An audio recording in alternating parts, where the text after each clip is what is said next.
Mesdames, Mesdemoiselles et Messieurs, bonsoir. Examen d'État 2021, la session s'est clôturée aujourd'hui. Les finalistes n'attendent que la publication des résultats. Une nouvelle attaque le 1er septembre dernier dans la province de l'Ituri, alors que le Parlement vient d'autoriser pour la 7e fois l'état de siège dans cette province et celle du Nord Kivu. Info Plus, l'information c'est nous.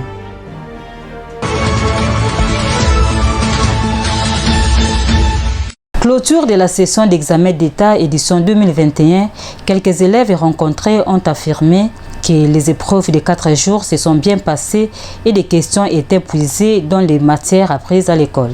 Ça s'est bien passé, ça s'est bien déroulé vu que c'était les cours de langue. Bon, ça pose pas trop de problèmes à la majeure partie d'élèves. Ça s'est bien passé. On ne s'est pas préparé pour la folie. On se concentre seulement. On attend la publication des résultats pour avoir ce qu'on a mérité. Pour le dernier jour, ça a été trop bien. Le français, l'anglais et puis et tout. On s'est bien débrouillé en fait. Ça s'est très bien passé. Tout ce qu'on a eu à voir à l'école, c'est ce qui s'est répété. Non, même pas. C'est beaucoup trop propre comme ça, trop présentable pour être déchiré. Non, après on part à l'école pour prier, après quoi rentrer à la maison, attendre jusqu'à la publication. Après l'examen, nous rentrons à l'école, genre dans notre salle centrale, pour remercier le bon Dieu pour la grâce qu'il nous a fait, il nous a accompagnés, il n'y a pas eu de problème, tout s'est très bien passé. Du coup, on préfère aller rendre grâce à l'école, vu qu'on a notre salle centrale là-bas et puis c'est tout. Les examens étaient très bien déroulés, l'examen vraiment très bien déroulé sur tout le plan. Aujourd'hui, j'ai eu une forte joie parce que c'était la fin. Donc j'espère que tout vraiment, ça ira mieux. Ces élèves ont pris l'engagement de respecter les mesures prises par les autorités, à savoir de ne pas monter sur les motos, ne pas se retrouver dans les bars avec les amis et autres.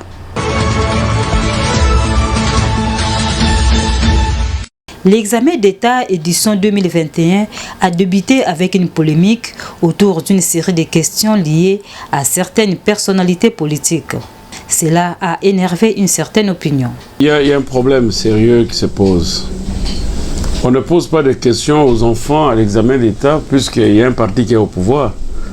Mais on pose des questions aux enfants dans un test d'évaluation des fins d'études secondaires puisque les enfants ont appris. C'est ça le problème. Quand l'on ne sait pas faire la distinction entre le pouvoir et ce que l'on apprend, c'est très très désolé. Nous avons vu non seulement une question, vous parlez d'une question. Il y a 4 séries où les questions sur les DPS sont revenues. On pose la question de savoir le premier vice-président de l'Assemblée nationale s'appelle Jean-Marc Kaboun, Mosso, Colette Chomba. Mais qu'est-ce que ça a à faire avec l'éducation scientifique qu'on doit évaluer les enfants?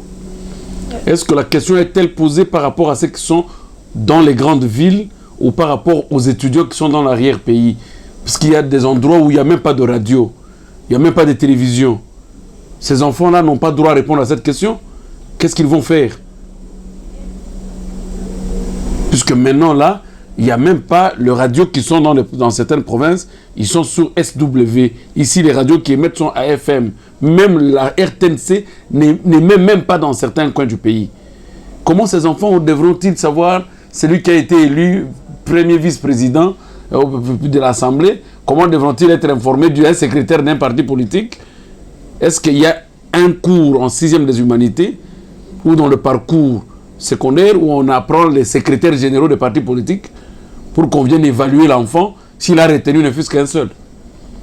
Non, c'est tout simplement, on a réduit le pays trop bas encore de plus au moment où nos diplômes posent des problèmes sérieux pour être acceptés, homologués dans les pays voisins et étrangers, mais on va encore nous redresser de plus en plus. Pourquoi on n'a pas posé la question sur la date de la mort d'Étienne Tshisekedi, par exemple? C'est une date qui peut rester puisque c'est quelqu'un qui a fait une histoire politique réelle et complète. Pourquoi on doit poser des questions sur des personnes qui ne sont connues que peut-être dans leurs avenues?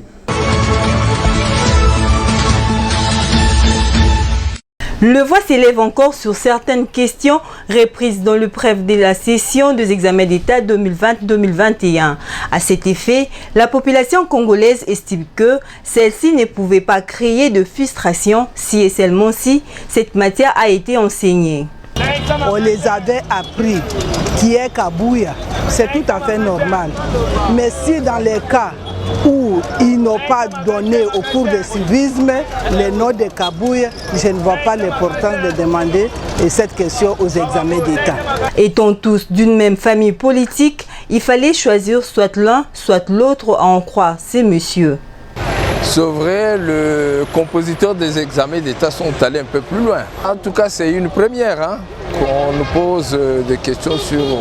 Selon les observateurs avertis, les élèves congolais devraient assimiler l'ordonnancement institutionnel du pays que le méandre politique. Les activités marquant le mois consacré à la jeunesse appartiennent à l'histoire. Placées sous le thème « L'entrepreneuriat de jeunes dans la bioalimentation pour une autosuffisance alimentaire », ces jeunes ont appris la prise en charge et l'indépendance. Devant un parterre des mouvements, structures et associations de jeunes, le Premier ministre a attiré l'attention de ces derniers sur l'engagement et leur participation dans les processus du développement de la République démocratique du Congo.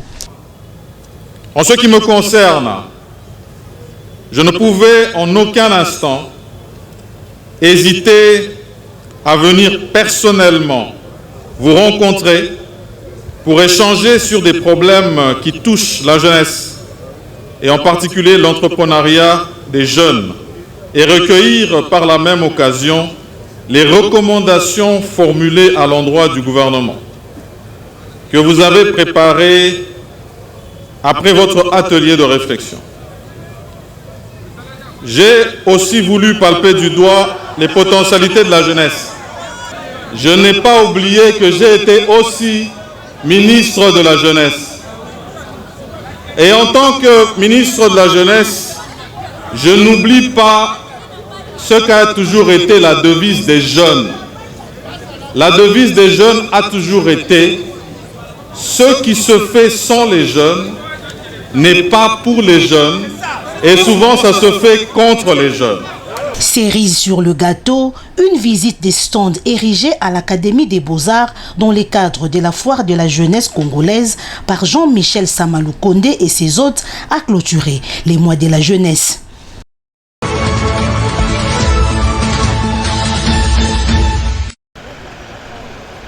C'est une forte délégation de la Banque africaine de développement en séjour de travail à Kinshasa qui a été reçue par le ministre des Transports, Voies de Communication et des Désenclavements, Chérubin Okende.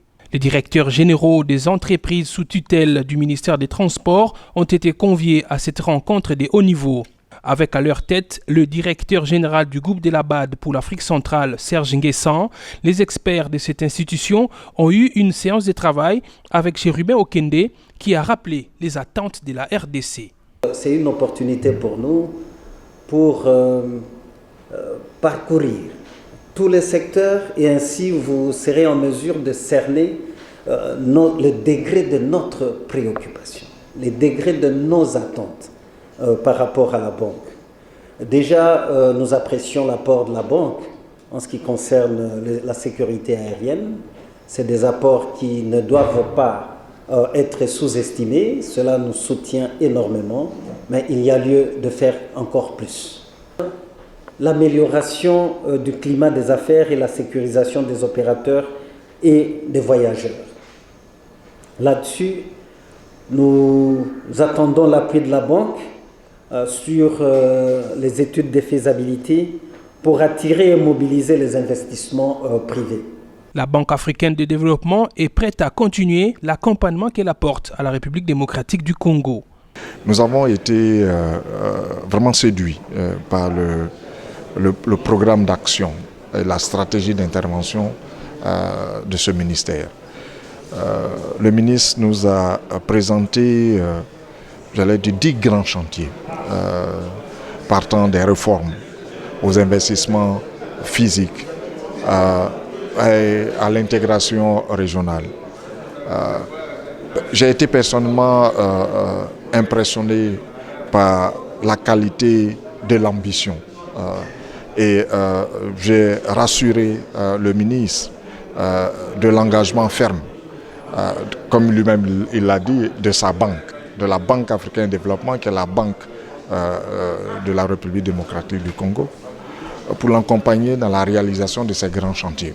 L'administrateur de la BAD, le Congolais Freddy Matungulu, lui aussi en mission de consultation à Kinshasa, a pris part à cette séance de travail.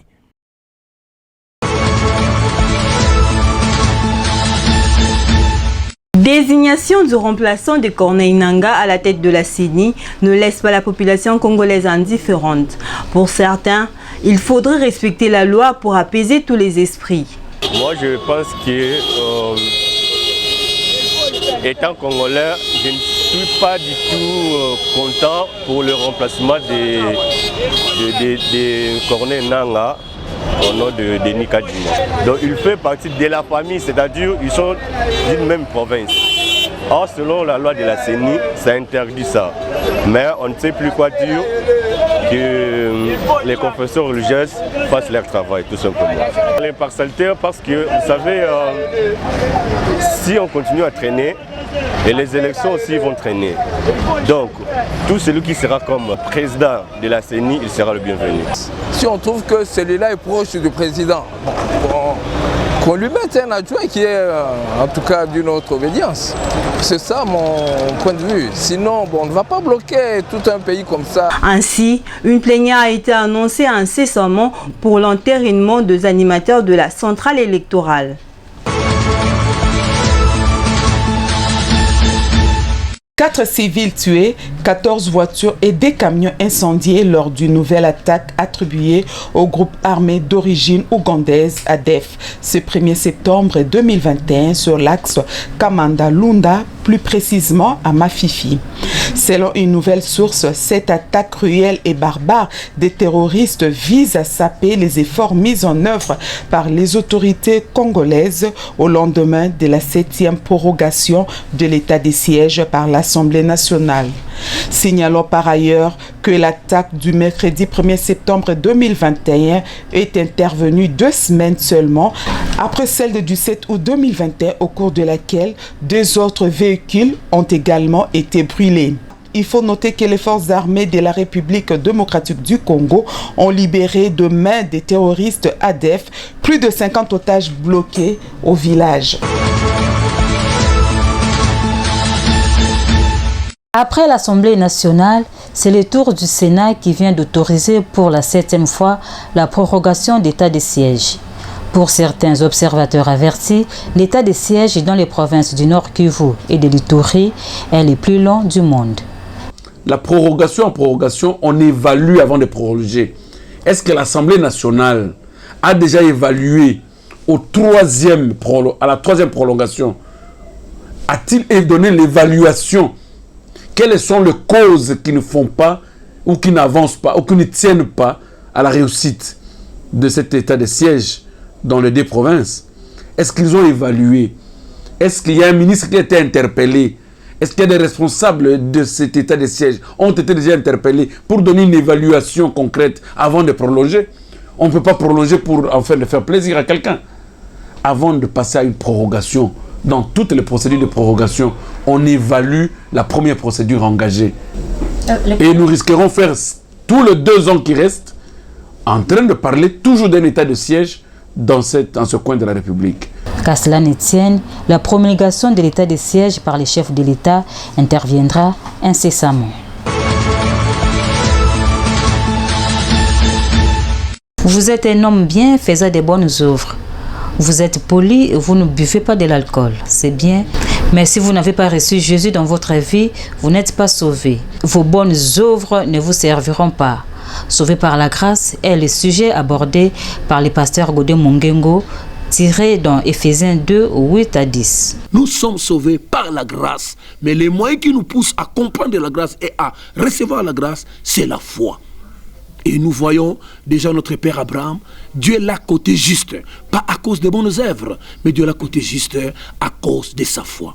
Donc, bien-aimés dans le Seigneur, Je ne sais pas, toi qui m'écoutais, toi qui m'as pris peut-être pendant ce moment et es-tu sauvé? Et si tu es sauvé, de quelle manière tu as été sauvé? Si tu as été sauvé par le nom d'un certain prophète, d'un certain soi-disant gourou, d'un certain soi-disant chef religieux, bien aimé, tu n'as qu'à reprendre et à comprendre que c'est Jésus-Christ maintenant qui nous sauve. Et il le fait par la grâce, mais tu le recevras au moyen de la foi. Voilà pourquoi je t'ai pris, mon frère, ma soeur. Peut-être que tu peux te vanter, je pars à l'église, moi je fais des bonnes œuvres, moi j'assiste les malades, je visite. Bien aimé, c'est une bonne religion, mais ça n'a de sens que si tu as Jésus-Christ dans ton cœur, si tu as reçu la grâce. Bien aimé, beaucoup de gens sont des philanthropes. Ils font de bonnes œuvres à travers le monde. Ils assistent les enfants malades. Ils assistent beaucoup de spécialités dans le monde, bien aimé. Il y a beaucoup des organisations dans l'ONU, il y a beaucoup des organisations dans l'organisation mondiale, bien aimé, où on assiste les gens, s'il y a des calamités, tout ça. Toutes ces choses-là sont de bonnes œuvres, mais ça n'a pas d'appui. Parce que Jésus-Christ n'est pas là. Bien-aimé est dans le Seigneur. Jésus-Christ, il est le number one de notre vie. C'est lui qui a Christ dans sa vie, il a Dieu. Et quand tu as Dieu, Dieu écrit dans ton cœur. Je prends une image, le chiffre 1, il écrit 1. Tout zéro qu'on met avant 1, ça n'a pas de sens. Le chiffre reste intact. Mais tout zéro qu'on met après 1, ça donne de la valeur. 10, 100, 1000, 10 000 et ainsi de suite. Donc, bien aimé, ta vie n'aura de sens que si tu as Jésus-Christ dans ton cœur. Et comment le recevoir? C'est par la grâce. Comment l'aimer? Comment marcher avec Dieu? Tu dois comprendre que tu n'as pas d'effort à faire. Tu n'as rien à ajouter à ce que le Christ lui-même avait déjà fait à la croix de Golgotha.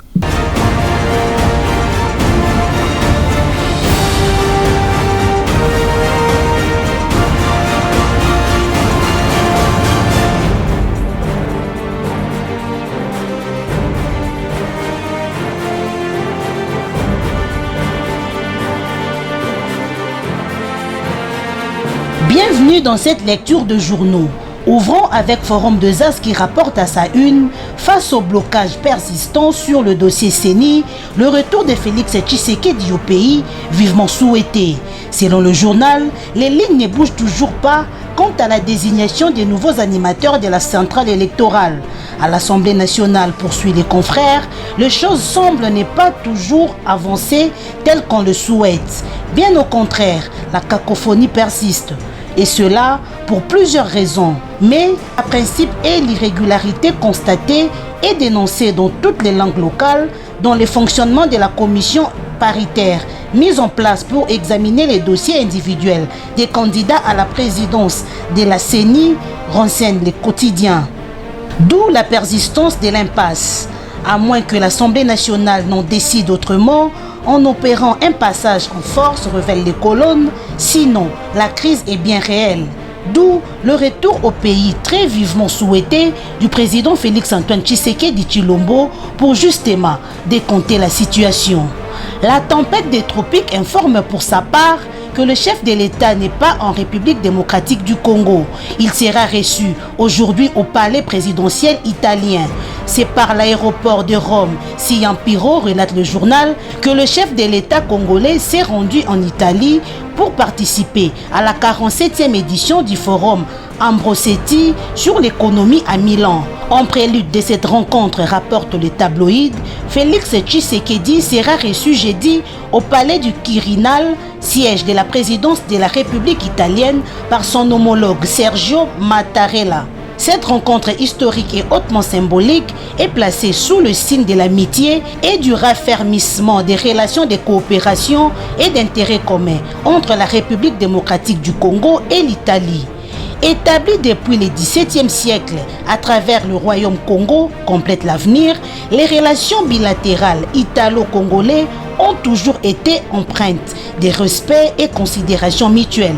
L'Italie, qui assiste au retour du leadership congolais incarné par son président sur l'échiquier international, va dérouler les cérémoniales d'honneur au président Félix-Antoine Tshisekedi Tshilombo.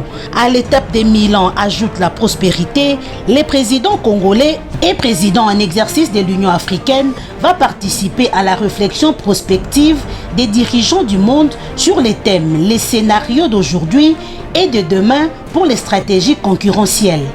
L'agence congolaise de presse, pour sa part, annonce que les sénateurs ont prorogé pour la 7e fois l'état des sièges décrété depuis le mois de mai 2021 dans les provinces du Nord Kivu et de l'Ituri au cours d'une plénière en visioconférence. Dépêche.cd s'intéresse aux questions sécuritaires et indique qu'un groupe rebelle a fait irruption sur la route nationale numéro 4 pour attaquer un convoi de civils. Les bilans de cette attaque renchérit la consoeur et des 4 morts, 13 véhicules incendiés et plusieurs biens endommagés. Opération rachat pour le Léopard, c'est ce qui pense Actualité.cd qui s'épanche sur le premier match de la République démocratique du Congo contre la Tanzanie, comptant pour la première journée des éliminatoires de la Coupe du Monde Qatar 2022. Fin de cette lecture de journaux. Madame, Messieurs, restez avec nous. Au revoir.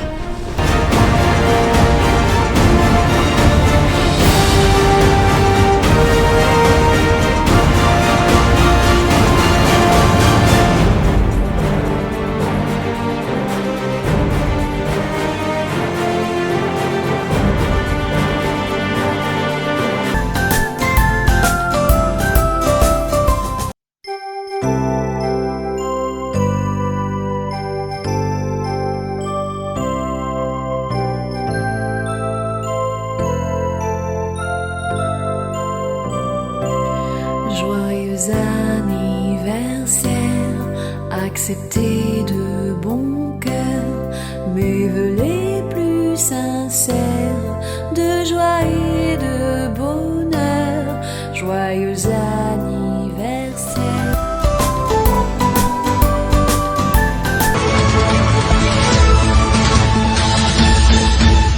Examen d'État 2021, la session s'est clôturée aujourd'hui. Les finalistes n'attendent que la publication des résultats.